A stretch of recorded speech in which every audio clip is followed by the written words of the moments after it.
Si passegem pels carrers del barri antic de València, concretament pel carrer del Trinquet Cavallers, ens trobem amb un temple catòlic del segle XIII, Sant Joan de l'Hospital. Aquesta església, gran exemple del gòtic valencià religiós, alberga les restes de Constança de Hohenstaufen, emperadriu bizantina que a la fi del segle XIII arribà a València demanant protecció al rei Jaume I. La seva neboda, del mateix nom, es va convertir en la dona del que seria sobirà de la corona d'Aragó, Pere III el Gran. Aquest va néixer a València i el 1282 va fer ús dels drets que Constança, tia i neboda, havien relegat sobre ell, i acceptant l'oferiment dels sicilians, va reclamar el tro després dels episodis coneguts com les Vespres Sicilianes.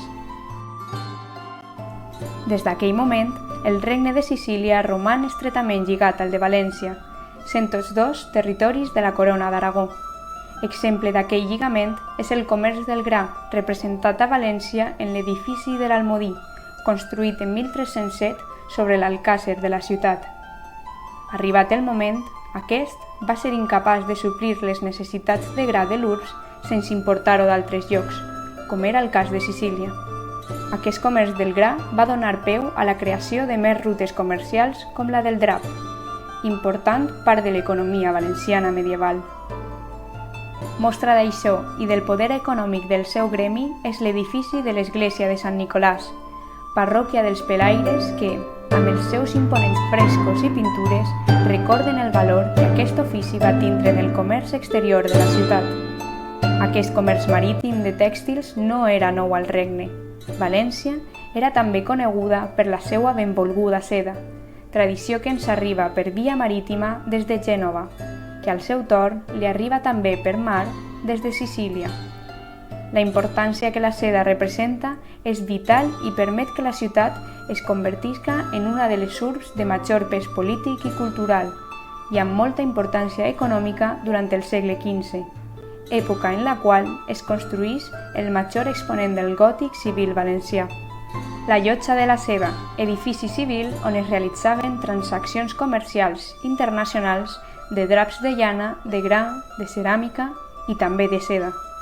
L'edifici del Col·legi Major de l'Art de la Seda, seu del Gremi d'Artesans, és una mostra de la importància d'aquesta activitat econòmica a València des del segle XV fins al segle XIX. Alfons V el Magnànim, en 1442, conquesta Nàpols, unint de nou els territoris del regne de les dues Sicílies dins de la corona d'Aragó. Les relacions comercials es van reforçar així entre la península Ibèrica i Itàlia. Mostra d'això són els enviaments de ceràmica de Manises a Nàpols per a reformar i adequar algunes estades reials. És manifest que ens trobem en un punt de la història en el qual la corona d'Aragó i en concret el Regne de València es troben en expansió econòmica que permetria un desenvolupament cultural i artístic de màxima importància. Per a comprendre les influències artístiques i històriques entre València i Sicília, hem de remuntar-nos al període comprès entre els segles XIII i XV, moment en el qual Sicília va viure un temps llarg d'inestabilitat política durant el qual van regnar diferents famílies. Durant aquest període es van recol·lectar grans creacions poc valorades en la resta de la península. Sota la dominació d'Enric VI i especialment de Frederic II, va tindre lloc un auge en la construcció d'edificacions fortificades, seguint el model de l'estil centreeuropeu, el gòtic. D'aquest període són els castells de Siracusa, Catània i Augusta. Després de la dominació espanyola de Sicília, penetra l'art gòtic català a l'illa, gràcies al fet que la corona d'Aragó es convertí a partir del segle XIII en una de les majors potències del Mediterrani. Aquest art es caracteritzà per ser un gòtic relativament sobri, amb figures afinades, sentit de les proporcions, amplitud de les formes i àmplies vidrieres obertes sobre façanes llises. A aquest període pertanyen els palaus de Santo Stefano i Corvalla en Taormina, el portal de la catedral de Palermo i el Palau Bellomo en Siracusa. D'altra banda, el gòtic valencià va aparèixer entre els segles XIII i XV i té característiques especials influenciades pel passat romà de la ciutat, així com per tècniques de construcció del Mediterrani. Podem assenyalar les torres de Serrans, on trobem detalls gòtics clàssics en la part central.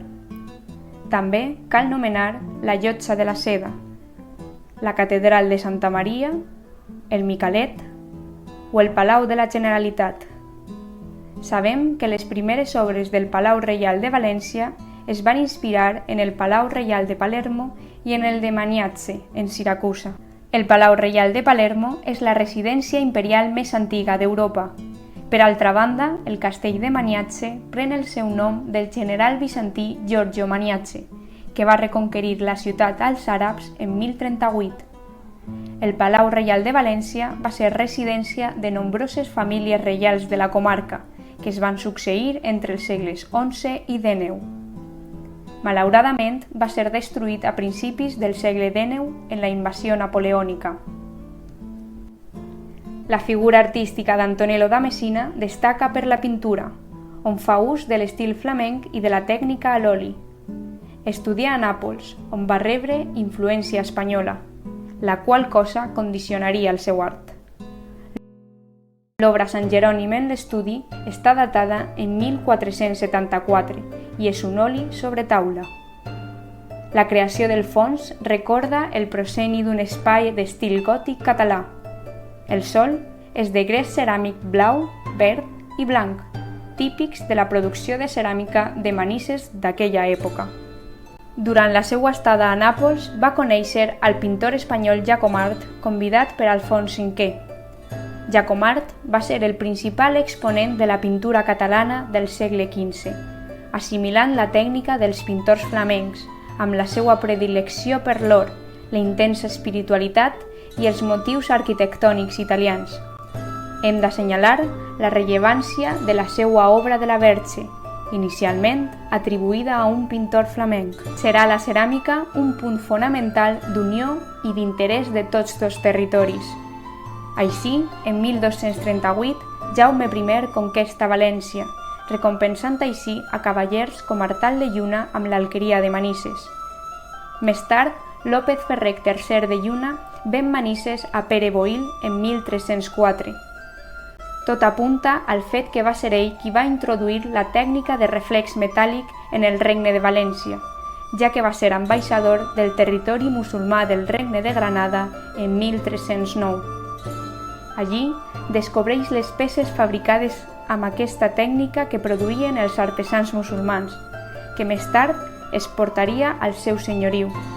Aquesta ceràmica és un tipus de decoració que requereix una tercera cocció sobre un esmalt ja cuit.